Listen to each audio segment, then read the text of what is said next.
إن الحمد لله نحمده ونستعينه ونستغفره ونعوذ بالله من شرور أنفسنا ومن سيئات أعمالنا من يهده الله فلا مضل له ومن يضلل فلا هادي له وأشهد أن لا إله إلا الله وحده لا شريك له وأشهد أن محمدا عبده ورسوله أما بعد فأعوذ بالله من الشيطان الرجيم بسم الله الرحمن الرحيم قل هو الله أحد الله الصمد لم يلد ولم یولد ولم یکن له کفوا احد.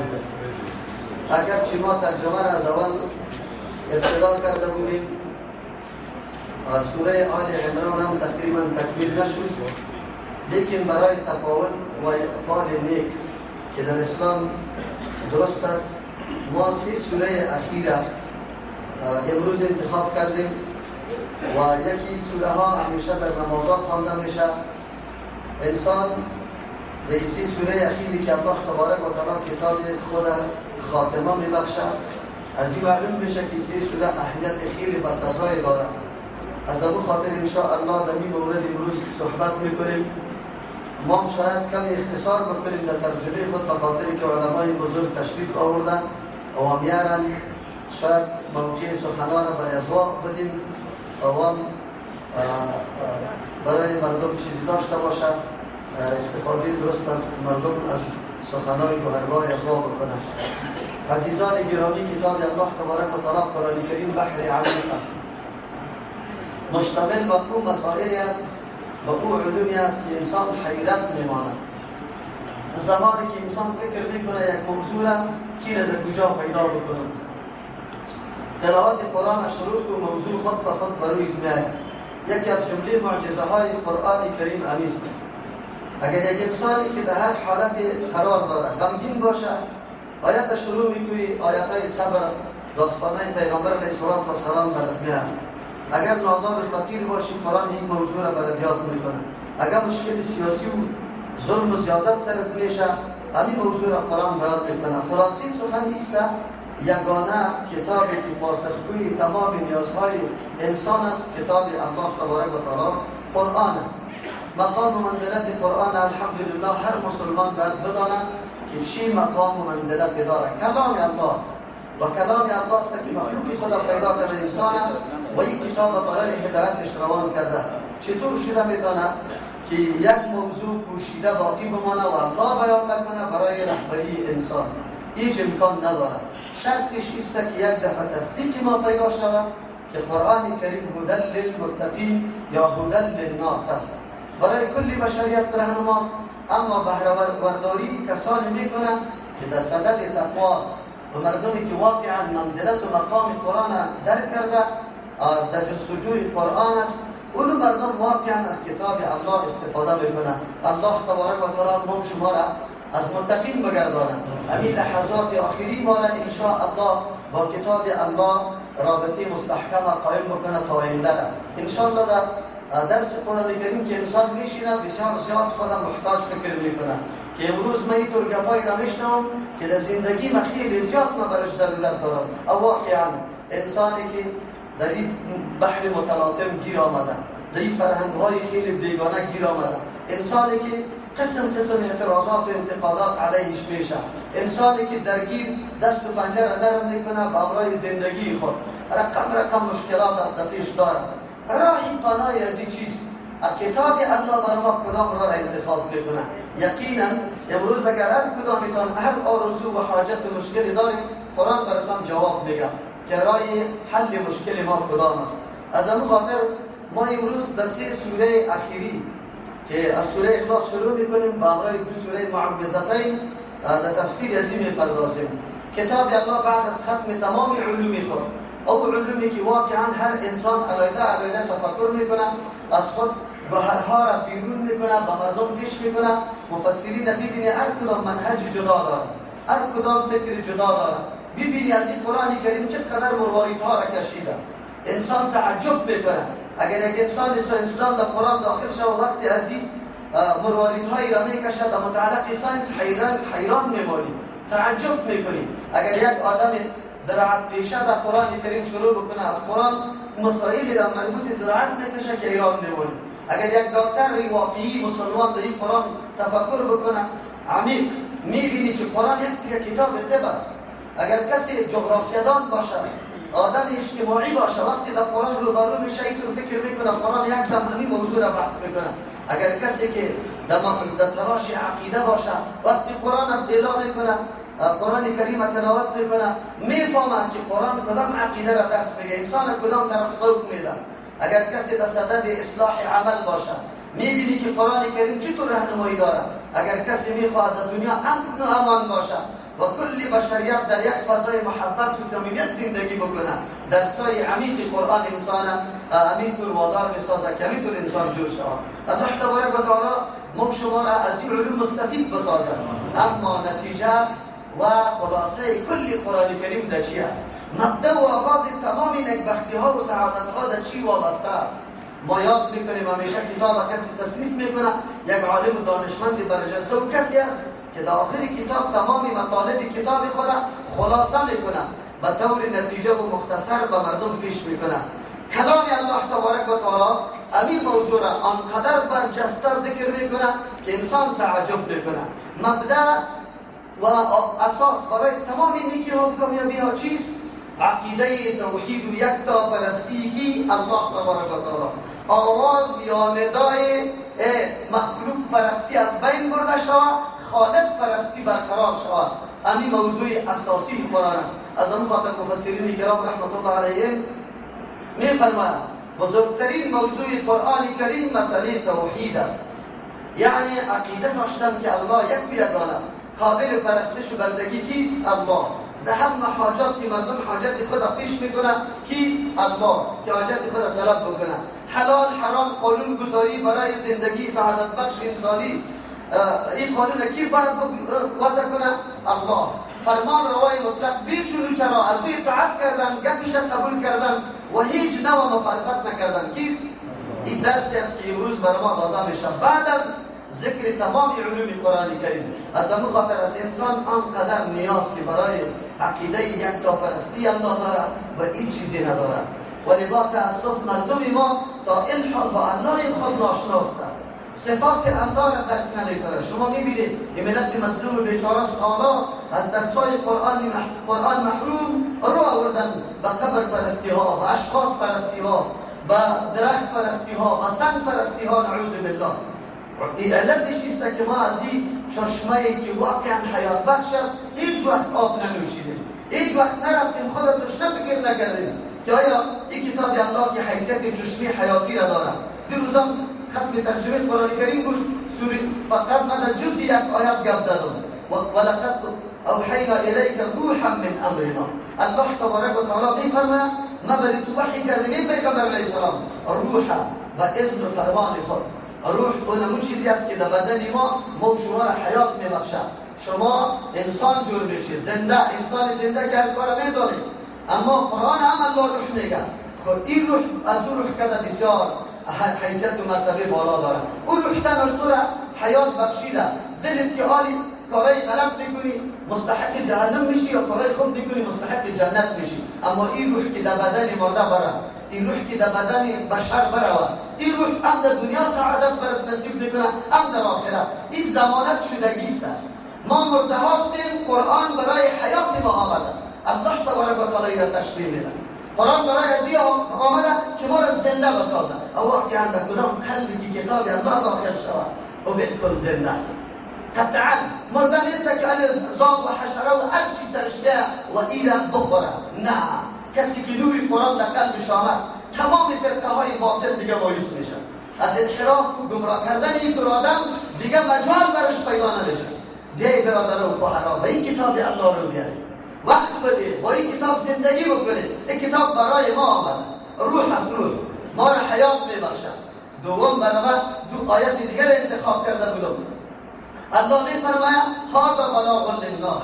این کتاب قرآن کریم رساننده پیام الله را به مخلوق و بندگان الله، تمام هدایات الله را به ما میرسد. الله از ما چی مطالبه میکنه؟ چی مسئولیت داریم؟ چی حق داریم؟ چه قسم زندگی کنیم؟ کدام طرف روان هستیم؟ از کجا آمدیم؟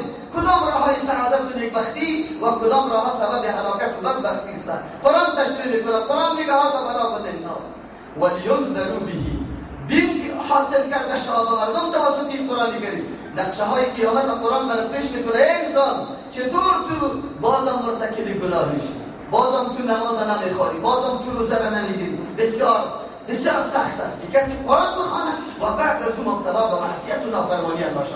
کلا قطعا نمیشه به شرطی که قرآن در قلب جا بگیره. اینا بدانید قرآن میگه ولینذروا به، بعد از اون میگه ولیعلموا انما هو اله واحد.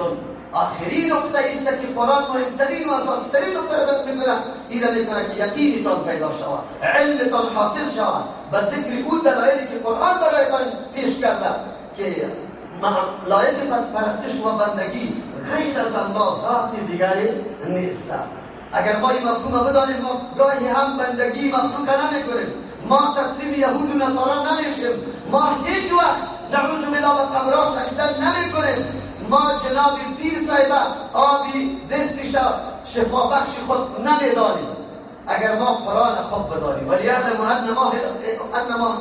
انما هو اله واحد، که شما بدانید که الله یک و یگانه است، دیگه قابل پرستش و بندگی دیگر هیچ کسی نیست.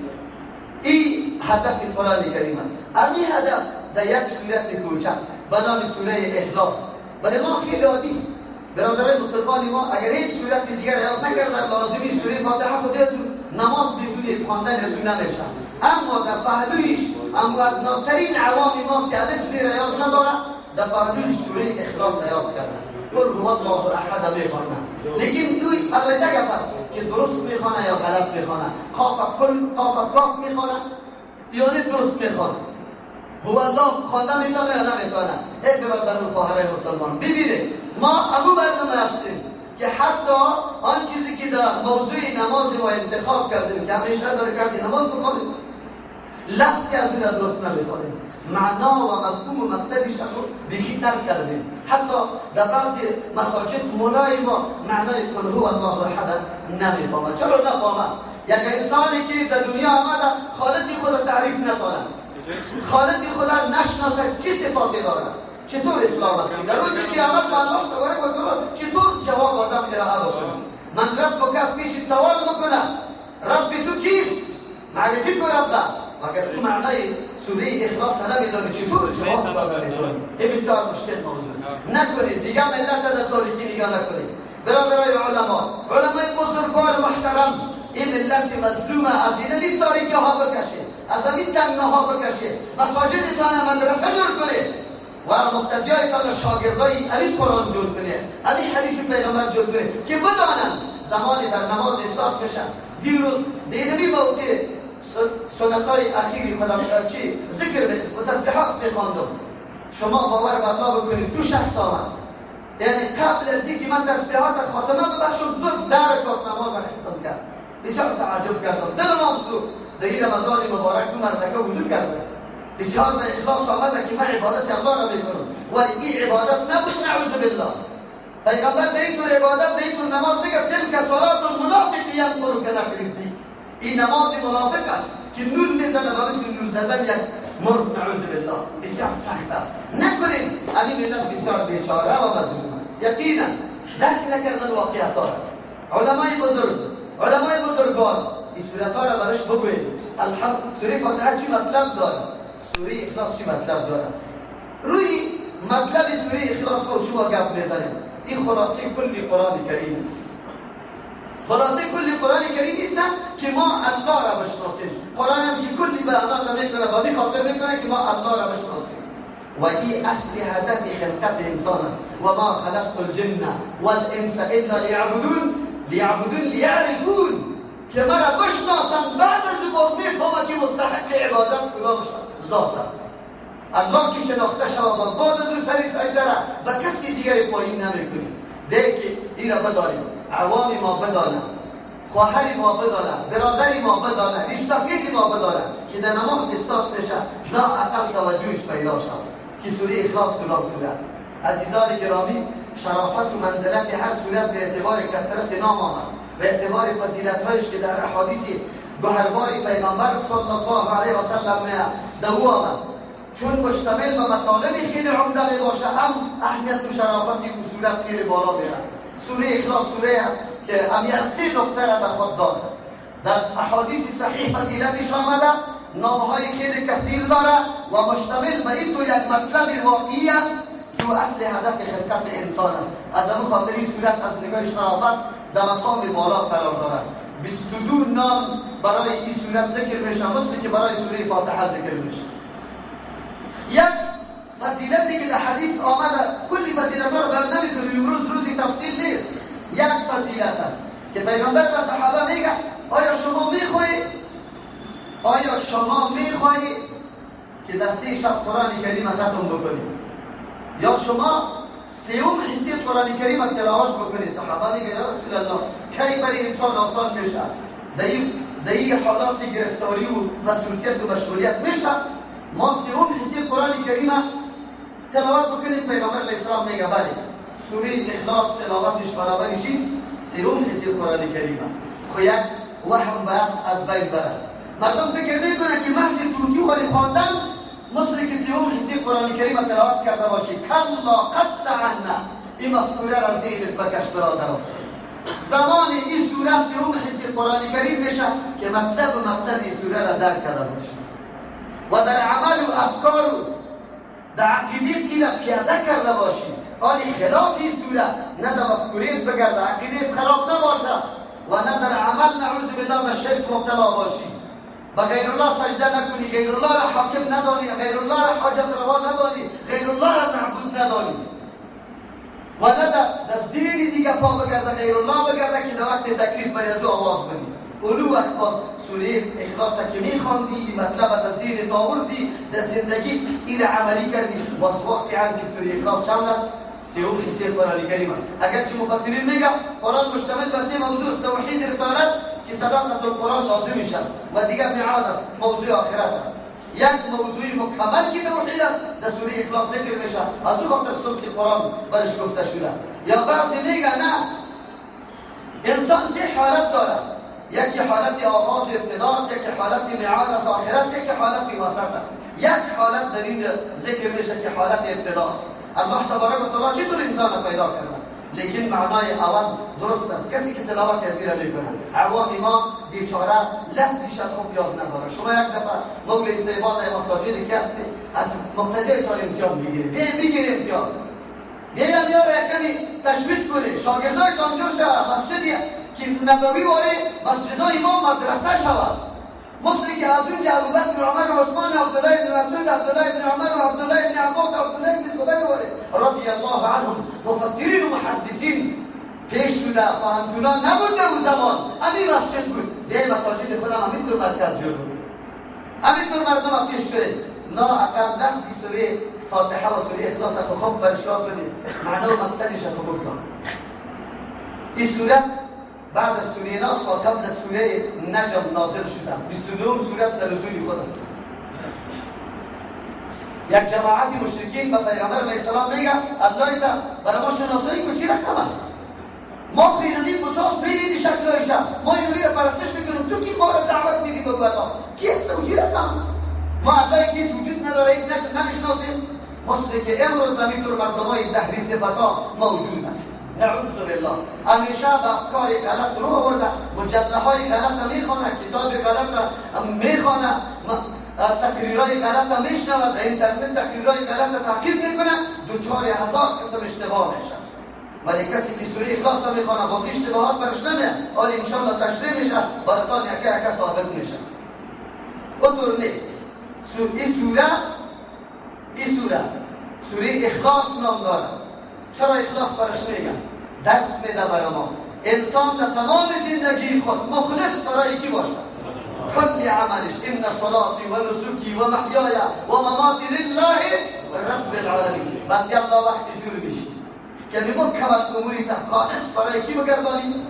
زندگی، دوستی، دشمنی، دادن، گرفتن، گپ زدن، همه کارایی به خاطر کی؟ به خاطر یک الله باشه. این عملی خالص برای الله بگردانی. این صورت ها دیگر نام داره وجه تصمیه را بیان نمیکنیم که ارتباط این صورت فیما قبل خب گوشیتان بگیره درس عمیق است. ابی لهب کاکای پیغمبر صلی الله علیه و سلم پیغمبران که میاید در اون دیواری نژاد و قوم و نسب و زبان و مسلک و مذهب گیره مکمل از بین میبرد. انبیاء علیه السلام که میاید یک رشته قوی چی را برقرار میسازه؟ عقیده را برقرار میسازه. کاکایش است. الله تبارک و تعالی آیات روان کرد که ابی لهب و زنش تباه و برباد از هلاک هستند. اینجا سوره اخلاص بعد از اون ذکر میشه. اشاره به چی میکنه؟ اشاره به این میکنه که سبب هلاکت ابی لهب نقبول کردن عقیده توحید بود. اینمی عقیده که در سوره اخلاص ذکر میشه که الله یکی است او قبول نداشت. از او خاطر باوستی که کاکای پیغمبر است، اما الله در دنیا عذاب جهنم پیش از پیش برش نوانده. تو بچه کاکا کجاست؟ نکو خدا فریب نده که من آخون زاده هستم، میا زاده هستم، من سید هستم، من ملاک زاده هستم. امو مفکوره های یهود امروز در سر نپروران با جز عقیده صحیح و عمل درست برای نجات ندارید. قرآن براتان درس میدن. نکو اتکا برای عقیده خود بکن، اتکا برای عمل خود بکن. ابی لهب هلاک میشه چرا عقیده توحید نداره. اگر کسی عقیده توحید نداشته باشه ولو نزدیکترین رشته با پیغمبر صلی الله علیه و سلم داشته باشه دیگه او را نجات ندارد. دوم در اونجا عذاب ابی لهب بیان شد. ما و شما به حیبت شدیم که چطور خود نجات بدیم. الله تبارک و تعالی برای ما میگه راه نجات قبول کردن عقیده یک کافرستی الله تبارک و تعالی است. الله را بشناس، الله را که شناختی راه نجات دیده. دیگه چی رفتار بیان نمیکنیم، کوتاه میگیم که وقت برای ما باقی بمانه. این صورت مشتمل به یک دعواست. دعوای صورت چیست؟ اثبات توحید الله هم در ذات و هم در صفات الله. معرفی الله تبارک و تعالی. الله را چطور بشناسیم؟ مشرکین آمدن و پیغمبر علیه السلام گفتن اینیم آلهه یا معبودای ماست، الهی خدا برای ما معرفی کن. در بعضی روایت‌ها میگه که نه، صفات الله تعالی ما بیان کن که ما بشناسیم. در بعضی روایت‌ها میگه که سوال از طریق یهود شده. امکان داره این سوالا از هر طرف شده باشه. ولیکن الله تبارک و تعالی برای شناسایی الله بزرگترین تعریف برای ما آورد. ما که در مدرسه میخوانیم کلمه الله را برای ما تعریف میکنه. اسم لذات الواجب الوجود المستجمع لجمیع صفات الکمال. الله نام ذات واجب الوجود است، وجودش واجبی است، فلا سرش نمیاد، توسط کسی نآمده، وجب کننده تمام صفات کمال است. برادرم ضرورت به این تعریفی تو نیست. تعریفی که الله کرده برای خود همون تعریف خوب است. از پیش ما که کسی سوال بکنه من الله کیست؟ ما میگیم هو الله احد الله الصمد لم یلد ولم یولد ولم یکن له کفوا احد. این تعریف الله است. ضرورت به دیگه تعریف ها نداریم. این بهترین تعریف است که الله شناخته شود. تعریف ها چی اثراتی داره در زندگی انسان، در عقیده انسان بیان میکنیم. عزیزان گرامی در اینجا اول الله امر میکنه از پیغمبر صلی الله علیه و سلم میگه قل بگوی پیغمبر علیه السلام بگو، خودم بگو، اعتراف بکن و دیگران اعلان بکن، دیگران هم آگاه بکن. قرآن کریم اگر یک کلمه و جمله یاد کردی در ذهن دامت تو مامور است که را به دیگران بگو. پیغمبر مامور است. قل بگوی پیغمبر صلی الله علیه و سلم چی بگوید؟ هو الله احد، که امی الله یک و یکتا است. امی الله هو در لغت عربی هو ضمیر غایب است. هرگاه یک اسم یک مرتبه ذکر شود بعد از او باز ضمیر غایب میاد. جاء زید و هو راکب میگی، آمد زید در حالی که سوار بود هو میگی. اینجا پیش هیچ تذکره نشده او تو میگی هو. وجه چی توجیهات است؟ اول توجیه هو ضمیر راجع به علمو ذاتی است که مشرکین از پیغمبر سوال کردن معبودی که تو ما را دعوت میدی و پرستش میکنی کیست؟ الله اینجا میگه هو ابو معبودی که مشرکین سوال کرده الله احد است. یک جواب. دوم یکی از جمله نکته های علم بیان است. یک ضمیر به نام ضمیر شان یاد میکنه، ضمیری که سه معنی است که باشه. ضمیر شان اون میگه که پیش مرجع نداره، ما بعد تفسیری از او میشه. تو یک دفعه مبهم میاد بعد از اون مفصل میاد. مبهم به خاطر میاد که یک دفعه زیر توی آماده شود و در جستجو شود که هو گفتی فلانی کی فلانی باید معلوم شود. از اون خاطر گفتی بعدی خود در زیر میشینه، یکی در تشنگی میشنوی، دو او اونجا برای تو تعظیم و بزرگداشتی هم ذات برات معلوم میشه. این زمین شان میگه هو شان سخنی. شان سخن کی رقم است؟ که سخن کی رقم است؟ زود بگو که من منتظر باقی ماندم. الله احد، الله یک و یگانه است. معلوم میشه که یگانگی الله امر خیلی عظیم و بزرگ است. از اون خاطر با طریق ضمیر شان ذکر میشه. این نکته ها را علما میدانند، مردم عوام ما اگر ندانند خیر است. سوم توجیه بهترین توجیه است. کدام توجیه؟ اگر دهری است اگر غیر دهری است، در هر نقطه جهان که من حیث بشر و انسان زندگی میکنه در ذهنش یک قوت و قدرت وجود دارد. در وقتی مشکل خود وقتی که دستش از طرف کنده میشه، هیچ در اسباب مادی و ظاهری چیزی را نمیابد که از او کمک طلب بکنه. اینجا یک تکیهگاه در گوشه دلش هست. اصلا در عقیدش این گپ وجود دارد که یک ذاتی هست که مرا نجات داده میکنه. این ذات کیست؟ الله. هو راجع به اون ذاتی که در گوشه دل هر انسان است، در گوشه دل هر انسان است و در وقت مشکل برای از او تمایز میکنه. اونمو هو راجع به اوست. یک حواله‌ورد آلمانی اسلام آورد. چرا اسلام آورد؟ تیاره وقت مواجه با سقوط شد در جنگ جهانی دوم. آدم در این موقع کی در یادم بود؟ نه فرزند، نه خانه، نه پدر، نه مادر، نه دولت، هیچ چیز نه. در فکر خلاصی جانی خود بودم که تیاره رو با سقوط شد او که من اگر سالم در زمینم برم این موقع دشمن است، در دست دشمن افتادم هلاک شدم. اما یک اعتماد برم پیدا شد که یک ذاتی هست که انسان نجات میده. و حوانورد میگه من در زمین رسیدم و همینطور زنده باقی ماندم، نجات یافتم. بعد از اون فکر کردم که من که در اون حالتی که همه چیزا را فراموش کرده بودم و اتکا به یک ذاتی داشتم، همون ذات کدام است؟ در جستجو و تلاش شد. زمانی که اسلام مطالعه کرد دید که بله ذاتی که همین جهان اداره میکنه قیوم است، حی است، ذاتی که حکیم و علیم است، خالق و مدبر است. بله من همین ذات همون ذات کنم، اون ذاتی است که در اون موقع در یادم آمد. از برادرای گرامی چون ما همیشه الحمدلله الله براتون اجر بده، احساساتتون خیلی قابل چی است؟ جزاکم الله خیر. خب من اون روزان گفتم که این تکبیرات سنگری تو گفته میشه، در مساجد گفته نمیشه. فکرتان باشه تکبیر نگوید، این موقعش نیست. الله توفیق بده که ما شما در مقابل دشمن در سنگرهای قوی در مقابل دهریت و کفر و الحاد و بیدینی همینطور مبارزه داشته باشیم و الله نصیب ما بکنه. ما از احساسات جوانای خود مسلمانای خود واقعا مسلمان است. این دینی طور دینی نیست که هنوز روایی باشد. هر کس آماده به این گفام نمیشه. این دینی طور دینی است یک دفعه در قلب نور و شعاعش داخل شد باز انسان واقعا انسان بسازه. الله نور توفیق نصیب ما بکنه. خود متوجه به دستورات و فرمان قرآن بگیره که امروز قرآن چی درس بر ما داره. هو الله هو امو اللهی است که در گوشه دل هر انسان وجود داره، حتی دهری. اگر چون تعبیر با ماده میکنه، اگر چی کسی دیگری تعبیر بکنه، خود در حقیقت کدام ذات است؟ امو ذاتی که همین دنیا را پیدا کرده، دیگه هم چی نداره. توسط کلمه هو گفتن اثرش چی است؟ یک تعداد مردم میگه دنیا هیچ خالق نداره، نعوذ بالله. این اصحاب دفران گفته میشون در قدیم، کسایی که نعوذ بالله هیچ خالق از برای جهان قائل نیست.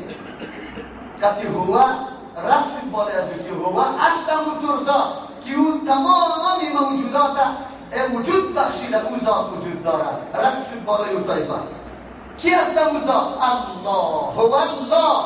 رفت شبالای او مردمایی که قائل به این نمیگه موجودی اینمی موجودات و کائنات نعوذ بالله ماده حیولا صورت میگه و ایگه پا میگه رقم تعبیرات میکنه، قرآن سرش رد میکنه. موجد این کائنات کیست؟ الله جل جلاله است، دیگه هیچ کدامش نیست. باز میگه احد، الله یکتاست، در ذات خود یکتاست، در صفات خود چیست؟ یکتا در افعال قدسی یکتا. شما الحمدلله آشنایی داره، درسای عقیده را خیلی زیاد خوانده، به خاطر از اینه که علمای ما یک کمی متوجه شدن. برادرای علما، این مردم ما که همینطور مسلمان میراثی تولد شدن، از عقیده چه کار یاد دارند؟ 6 چیزی مومن بینی داریم: الله، ملائکه، کتابا، پیغمبرا، تقدیر و روز قیامت. از همین مقتدیای خود سوال کنیم که در مورد الله چه قسم ایمان دارند؟ ایمان چی را میگه؟ در مورد ملائکه چی رقم ایمان دارند؟ ای برادری عالم ما، تو باید متوجه شوی که تا آنی را مقتدی تو در مورد هاروت و ماروت عقیده دارد که دو فرشته که آمدن قتل کردن، زنا کردن، شراب خوردن، با خود سجده کردن، نعوذ بالله، بازم در چای بابل تعالی را آویزان است. تعالی را یه عقیده را داره عالم. ای برادر مسلمان، تعالی یه عقیده را داره، عقیده که خلاف نصوص قرآن کریم است. امی مقتدی تعالی را یه عقیده را داره که در وقت جان کردن هم یا بابا یا فلان قبر گفته صدا میکنن. یکی برشان بشناسانیم که سری الله چه رقم عقیده داشته باشیم. سوره اخلاص برش ترجمه کنیم که آدمی عوامی ما بدانه که عقیده چیست. نشوید مسلمان میراثی فقط نباشید، مسلمانی که حقیقت دین خدا بشناسیم، مسلمانی تحقیقی باشیم. و برادر خواهرم بس بدانیم ای جناب عالم بزرگوار ما، این مسئولیت دوست. ای جانب محترم بزرگوار، برادر عوام، تو مسئولیت داری و پیش الله پیشوده نیست. عبادت الله را اونطور هوایی نمیکنی، خیالی نمیکنی، روی دلیل و سند میکنی. باید بدانی که ما چرا این دین پذیرفتیم. این دین کدام دین است؟ احد، الله ذات یکتا، رد میکنه بالای یک تعداد حکما که وا میگه الله یکی، از یکی دو صادر نمیشه، یکی صادر میشه. و یک جام عقل اول پیدا کرد، باز عقل اول، عقل دوم، قطی فلک اول پیدا کرد. نعوذ بالله. ببینید سلسله ها تا آلی را امی نعوذ بالله خباثتی درسی خبیث در مدارس پاکستان به شکل رسمی خوانده میشه. نمرات شاگرد توسط عزیز یافته کرد میشه. امی درسی بیدینی، یعنی درسی بیدینی که در مدارس خوانده میشه. چطور آدم زارکت نشود؟ این مردم کدام طرف میرن؟ این شاگرد کدام طرف میرن؟ و میگه نعوذ بالله الله یکی، از یکی دو چیز صادر نمیشه. عجیب گپ است. نعوذ بالله. انکار از این میکنه که خالق کل جهان الله نیست. نعوذ بالله. قدش کی شریک است؟ عقل اول هم عقل فعال قدش شریک است. نعوذ بالله. بله مجوسی ها میگفتن خالق خیر و خالق شر. شر علیه خالق داره، اهرمن و خیر علیه خالق داره، یزدان برش میگن. قرآن کریم رد کرد الله یکی است، تعداد نداره، نه در ذات، نه در صفات و نه در افعال. رد کرد بالای معتزله و میگه افعال اختیاری بنده، اگر اختیاری بنده این خالقش الله نیست، خالقش چیست؟ انسان است. افعال غیر اختیاری خالقش الله است. نعوذ بالله. چقدر گمراهی است. قرآن سوره اخلاص آمد گفت نه، الله یکی است، شریک نداره، قطعا نداره. بعد از میگه الله الصمد. الله صمد است. تقریبا مفسرین بسیار معانی برای کلمه صمد ذکر میکنند. مشهورترین معنایش 15 معنی مفسرین ذکر میکنند. ما کلش ذکر نمیکنیم. کلی معانیش دور میخوره با دو چیز. چی معنا؟ غنی مطلق است، با کسی عجب نداره، با کسی عجب، با کسی احتیاج نداره و کل مخلوق به او محتاج است. صمد ذاتی رو میگه او سید و سردار بالایی که در خود دیگه بالا نداره و کل مردم حوایج و تکلیفای خود به او پیش میکنه. این از صمد میگه. الله ذات صمد است. ای بنده مومنم، ای برادری مومن و خواهر مومنه هم چطور شده میتونه که قرآن برات الله را معرفی میکنه که الله صمد است. تمام حاجتها برای کی پیش شود؟ برای الله پیش شود. مشکلات برای الله پیش شود. چرا؟ غریب مطلق مستر دیگه هر کس که در مقام و منزلت احتیاجی قرار دارد. در مقام منزلت کی؟ اگر پیغمبر است، اگر ملک است، اگر ولی است، اگر انسان است، اگر جن است. الله اکبر. چطور ذات صمد آدم اعلام کنه و تو بگویی یا شهید یا فاطمه زهرا یا علی یا ابوبکر یا عمر بگویی صدا بکنی یا محمد صدا بکنی اینطور صداها منافی با این آیت است یعنی که موافق این آیت است. شما بگه قرآن برای ما معرفی میکنه ای کامش برادر با هر مومنم همین قدر میدانید که زندگی خود در عقیده توحید پیر میکرد میگذرانید. افسوس نیستم امروز شاهد چندین فیصد از مردم خدا که پایش میلشه امون زیارتی که خیلی شهرت در منطقه داره به مو آواز کرد میده مریض خود گرد گشتانده سر کبراه میگردانه حاجتی خود نعوذ بالله امروز او را بگذار در این دور میگه بخت طالب را باز کن. نعوذ بالله روی جناب علمای محترم و بزرگوار به الله قسم مسئولیت داریم. این ملت مظلوم سر ما حق دارد. این ملت مظلوم باید الله را بشناسد، صفت صمدیت الله را باید بشناسد. اینطور نباشد که در وقت تکریف به قبر مرده هزارها سال پیش دفن شده معلوم نیست که میگه چی حق داره به او رو میارد به او آواز میده. ما تو مسئول نیستیم. در روز قیامت که توی کتاب الله را به سینه خود انداختی و الله پیش توی پیام گرفته عهده که خود بگو به مردم بیان کن اعلان کن. چطور به الله جواب دادن میتونیم ما میتونیم که ملت ما تا امروز نعوذ بالله قافله ها تنها در یک روزی نوروز تو ببین قافله ها طرفی قبر مزعومی به بنیاد و به اساسی به نام علی رو در آنها در مزار میرن. ای عالم از این موضوع سوال نمیشیم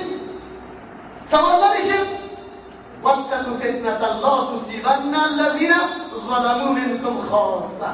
از او فتنه و عذاب الله بترسید که تنها به او مردمی که مرتکب جرم و جنایت میشه او را فرا نمیگیره، شما را فرا میگیره، چرا که او مردمی جنایت نمیکنه تو دستش نگرفتی، تو در سر منبر بیان نکردی، تو برش نگفتی که این گپ حرام این شرک است. خیلی تو مصرف نکن.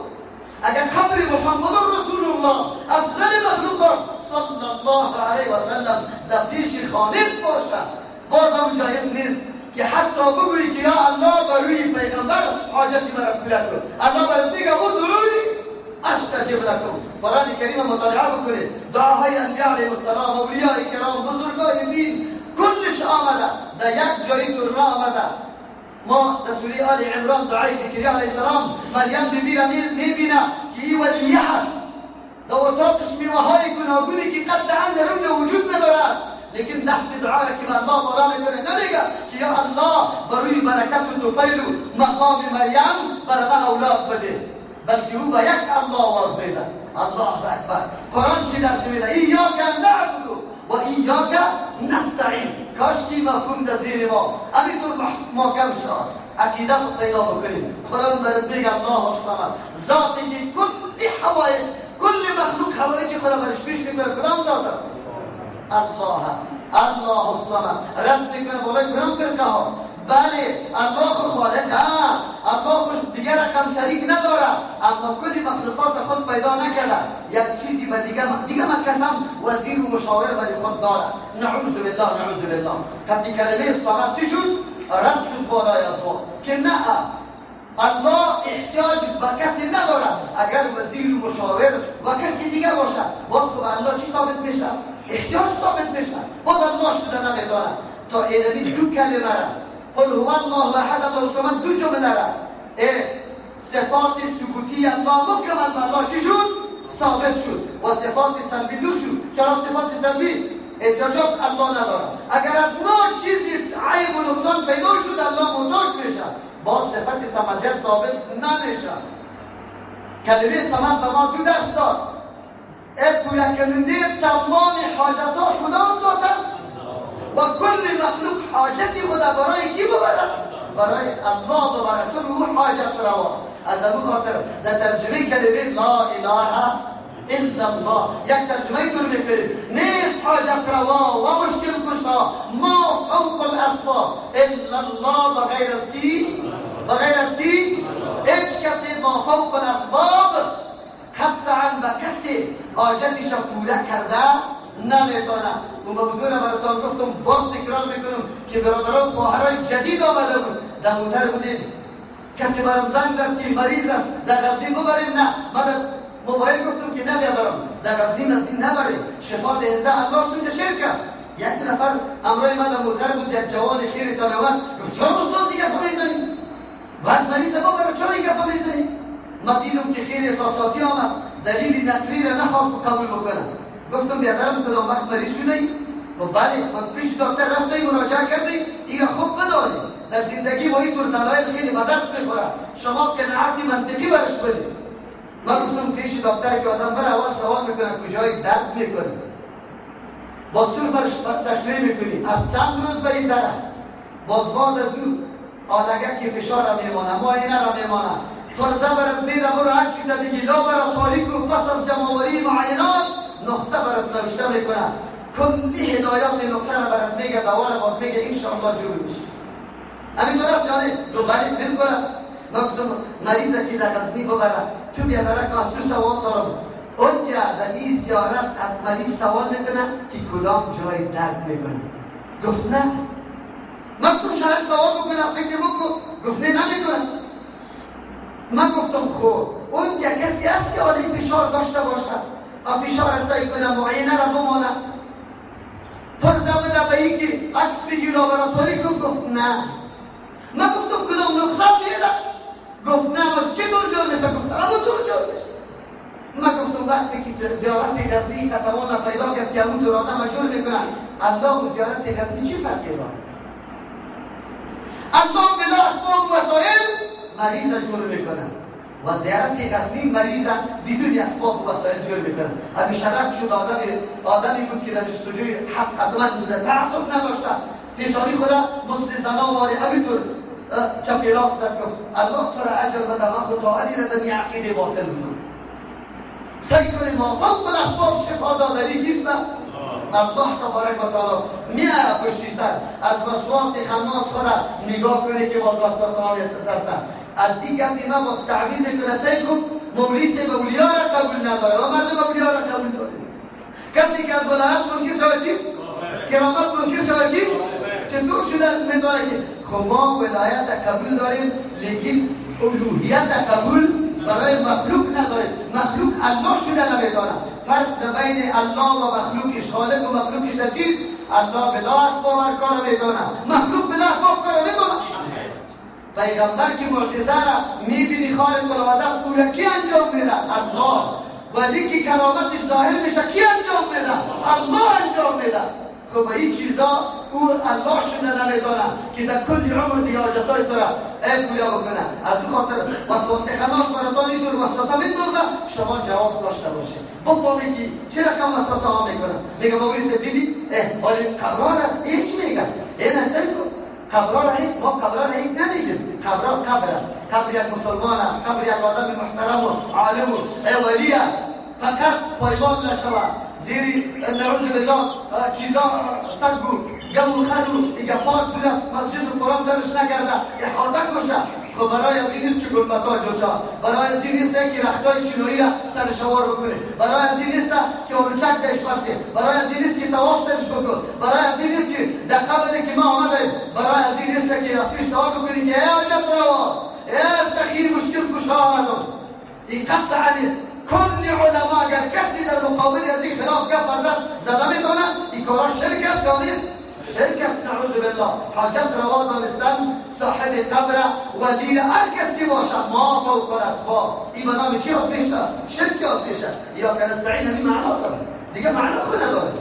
شما ببینید که سوره اخلاص به شما چی درس داد؟ الله الصمد لم یلد و لم یولد. رد میکنه برای کلمه های دیگه. لم یلد کسی را نزاده الله، پدر و مادر کسی نیست الله، و لم یولد و نه از کسی زاده شده، یعنی از کسی پیدا نشده، اولاد کسی نیست. رد کرد برای یهود، رد کرد برای نصارا، رد کرد برای مشرکین عرب. یهود میگفتن و قالت الیهود عزیر ابن الله و قالت النصارى بگوید عیسی ابن الله. و میگفتن یهود عزیر بچه الله نعوذ بالله و نصارا میگفتن عیسی علیه السلام میگفتن بچه الله. ملائکه چی میکردن؟ و خلقوا له بنینا و خلقوا له بناتا و بنینا. برای الله تراشیدن بچه ها و دخترها را. بطار جور کرده بودیم چهره هایش به شکل معنی و عقیده و زعم غلطی از جایی بود که ملائک چی بود؟ معنیس بودن. از اون خاطر شکلهای ملائک به عقیده خود جور کرده بودن. ملائک میگفتن دخترای کیست؟ الله. از اون خاطر الله سر از جا رسم میکنه که از الله نه پدر و مادری کسی است و نه اولادی کسی. چرا؟ اولاد و پدر و مادر ترکیب و جسم میخواد، ترکیب و جسم که احتیاجات میخواد و الله خود صمد است، او قطعا احتیاجات ندارد و رد میکنه بالای او کسایی که قائل به ایسته که الله نازدانه دارد. چی دارد؟ نازدانه نمیشناسید؟ ایره ولد حکمی میگه. ولد حکمی ایره میگه یک بچه از پدر خود پیدا شود، شباهتی رنگ پدر در بچه می باشد، در ملکت پدر حقی تصرف بگویید کار میگه پارا داره و این قدر محبوب به پدر است که برای رویداری کنه پدر رویداریش هست بگوید از من میپذیره. بلکه بعضی اوقات که ریش پدر را بکنن گد برش نمیزنه. چرا؟ بگوید نازدانه. چی هسته بگوید؟ یعلم را که میده میکنه یک گد برش نمیزنه. شما چی عقیده داره که الله نازدانه داره؟ کسی که میگه که این نازدانی الله ما شما این عقیده نداره میرم در پیش قبرها و الله برای ما میگه ما از قبر طلب نمیکنیم لیکن این ولی الله این الله نزدیکه این ما واسطه میکنیم. از پیشش سوال بکن تو به الله چرا نمیری که به ولی میری؟ رحم و مهربانی الله زیادتر یا از ولی؟ اگر کسی عقیده را داشته باشه که رحم و مهربانی ولی زیاد است از الله کافر است یا مسلمان؟ کافر میشه. چرا قرآن میگه الرحمن کیست؟ ذات الله تبارک و تعالی است. خیر تو ذاتی که خیلی مهربان است در اونجا نمیری در اونجا میری قطعی از او چه رشته داره؟ بچه کاکا بچه ماما؟ نه و دیدی اعتراف میکنی میگی که ما اونجا به کافر میرم بسیار گناهگار هستم روی ندارم که پیش الله برم. روی ندارم که پیش کی برم؟ پیش از او میرم.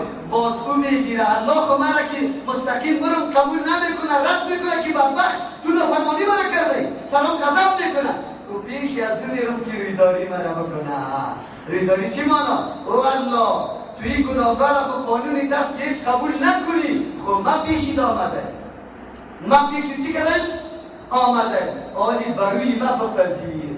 الله خو قانونشی بود که گناهگار عذاب میده نمیبخشش او اونجا اومده که رفته آلی الله مجبور میشه قانونی خودم ایده میکنه نعوذ بالله روی ولی خودم میپذیره اون گناهگار چی میکنه؟ معاف میکنه. الله مجبور میشه؟ کسی که عقیده داشته باشه که الله مجبور میشه مسلمان است یا کافر؟ کافر میشه. الله از هیچ کسی مجبور نیست. آلی شما مسئله سفارش را فهمیدید؟ در قبران رفتن مقصدش را فهمیدید؟ اگر ما درک بکنیم حقیقت توحید الله را یک تا پرستی الله را اونجا باز میداریم نکنید الله اصلا او الله برات میگه مستقیم ادعونی استجب. امی صفت تواب صفت کیست؟ بگوید تواب صفت الله یا صفت صاحب قبرها؟ تواب معنیش میفهمی؟ بار تو به قبول کننده با میلیون مرتبه بنده گناه کنه بازم قبول کننده توبه کیست؟ صفات الله را آشنایی نداره. چطور ما در مخلوق میریم؟ بسیار سخت است. شما ثمرات سوره اخلاص میفهمید که در نمازایتان هر مرتبه در هر رکعت میگه شما را به الله قسم به می مفهوم سوره اخلاص خوانده در نماز؟ به می فکر خوانده؟ باز در بیرون در عمل پیاده کردی که به غیر الله آواز ندادی؟ الله را صمد دانسته؟ اونو وقت اگر سوره اخلاص تلاوت کردی و در بیرون در عمل ثابت کردی که به غیر الله به کسی اتکا نمی التجا نمی کنی حاجتی تا پیش نمی کنی و امی عقیدت است اونو وقت سوره اخلاص بخوان بالکل ثلث قرآن است.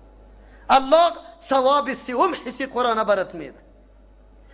ولم یولد ولم یکن له کفوا احد. نیست امرای الله تبارک و تعالی همسیال برابر هم مثل شبیه هیچ کسی هم نیست. چی عقیده بزرگ بر ما نشان میده. الله مثل نداره. الله هم سمیع است انسان هم سمیع است. بیشتر که گفتم فرق بین خالق و مخلوق شوه. خالق بلا اسباب کار انجام میده در وقت ضرورت نداره در تأمل و تفکر ضرورت نداره با وسایل ضرورت نداره. یک چیز میخواه موجود کنه، کن، اراده الله متعلق بشه و شی موجود است. این مخلوق است که به اسباب و وقت و تأمل و تفکر و این گپا ضرورت داره. این فرق است بین الله، مثل که ذات الله مقایسه نمیشه با مخلوق، صفات الله مقایسه نمیشه. الله سمیع است، میشنوه، گوش داره. کلا قطعا نه، صدا را باید بیرون پرده ها نباشه با صدا را بشنوه؟ نه. الله تبارک و تعالی صفتش مثل صفت انسان، در کل صفت ها همینطور است. اگر میگیم سری عرش است، بودن الله سری عرش تقاضای مکان نمیکنه. چی نمیکنه؟ الله سری عرش برابر است امور رقم که لایق شان کیست؟ کیفیت شما میدونیم. الله سمیع است، میشنوه، ما واره گوش داره. الله مبرا از جسم است، از هم شکل انسان است، از همه چیز انسان است. قطعا گپا نمیه. الله سمیع است، خب بدون کی؟ گوش. امور رقم که لایق شان کیست؟ الله علیم است، خب چه رقم علم؟ میخوانه ای گپا؟ نه، الله علم داره. امور رقم که لایق شان کیست؟ صفات الله را شناسیم. ما سه قسم توحید داریم. توحید ربوبیت، ربوبیت توحید افعال میگه. خالق کیست؟ الله. مالک کیست؟ الله. رازق کیست؟ الله. عزت دهنده کیست؟ بگوی ذلت دهنده، میراننده، زنده کننده. شروع کرده برو. این را میگه چی؟ توحید ربوبیت. دیام عقیده ماسته که در کل صفات الله قطع خود شریک. دوم صفت الوهیت است. صفت الوهیت چی مانا؟ در جانب بنده است. بنده که هر عبادت میکنه مخصوص برای کی بکنه؟ اگر در ای عبادت خود کسی دیگر را شریک کردی، درکات نفل به نام شهید میخوانم، این عبادت الله شد، عبادت شهید شد، به نام شهید خواندی. خب اگر نظر کردی به نام بیبی، به نام قبر، به نام سخی، به نام حسین، نظر عبادت است. عبادت برای الله شده یا برای مخلوق الله؟ برای مخلوق الله شده، این برای الله نشده. برادرای گرامی، امیر بر ما درس میده، این توحید الوهیت میگه. سوم قسم توحید اسما و صفات الله است. در اسما و صفات الله اشتراک لفظی وجود داره. امو صفت برای انسان هم است، برای الله. رؤوف صفت الله هم است، صفت انسان هم شده میتونه. رحیم صفت الله هم است، صفت مخلوق هم آمده. اما این اشتراکی چیست؟ در لفظ مشترک است، در مقصد مشترک شده میتونه، در مفهوم مشترک شده میتونه؟ کلا قطعا نمیتونه. از او خاطر چرا نمیتونه؟ آیت صریح داریم ولم یکن له کفوا احد لیس کمثله و هو السمیع البصیر است. ذات الله قابل ادراک نبود. یک نکته ده هو که مبهم اول ذکر کرد ایام بود. در مورد صفات الله کنه صفاتش هم دانستن ایام دور گپ است. خب آثار صفات الله را ما در مخلوقش چی میکنیم؟ مشاهده میکنیم. خالق است، خلق میبینیم. رحیم است، مهربانیش میبینیم. رحمان است، مهربانیش میبینیم. رب العالمین است، تربیت میبینیم که هر چیز کی تربیت میکنه؟ الله متعال. این خلاصه سوره اخلاص بود. برای ما شما عقیده توحید و موضوع اساسی قرآن برای ما گفت. پیشتر براتان گفتم اساس کل نیکبختی و زندگی سعادت بخش انسان چی است؟ عقیده یکتا پرستی. از بند مخلوق آزاد شدن، خود بند کی؟ الله دادن. کیسته؟ شما چی میگه؟ بنده الله. یعنی من در بند الله گرفتار هستم، دیگه بنده را کلش بگوی بریدم، قطع کردم. من خود در بند کی دادم؟ بس فرمان بردار الله، نظام الله را قبول کردم. برای میگه بکن میکنم، نکن نمیکنم. اینمی وقت تو بنده واقعی جور میشی. او نمو درسی بود که در طفلی خوانده بودی. بنده کستی؟ بنده الله. بندگی اینی معنا و مفهوم داره. بندگی دیگه کس نکو. از این خاطر ما ادعا میکنیم اولین آزاد کننده بشر از قید غلامی و مخلوق پرستی و نعوذ بالله زور، شکنجه، ظلم کدام نظام است؟ نظام الله است که در هر عصر تاریخ توسط کی آمده؟ پیغمبر. که آخری نظام توسط کی آمد؟ محمد رسول الله صلی الله علیه وسلم. بهترین نظام، آخری نظام، کاملترین نظام که اینمی نظام سبب نجات است. کسی که طور فکر میکنه که من خلافی نظام حرکت بکنم نجات پیدا میکنم، کلا قطعا و حاشا، هیچ برش میاثر نیست. الله ما را عقیده یکتا پرستی الله را نصیب بکنه. دعا بکنه که بهترین موقف ما را دمی لحظات و ساعات با این یکتا پرستی الله آشنا بگردانه، که همین نوری توحید در قلب ما بگوی داخل شوه و بعد از او شعاعی از او روشنی از او در اعضای ما ظاهر شوه، در افعال ما ظاهر شوه، در فکر ما ظاهر شوه. مردم دعوت بدیم. الله همون تو دعوتگرا ما را بسازه.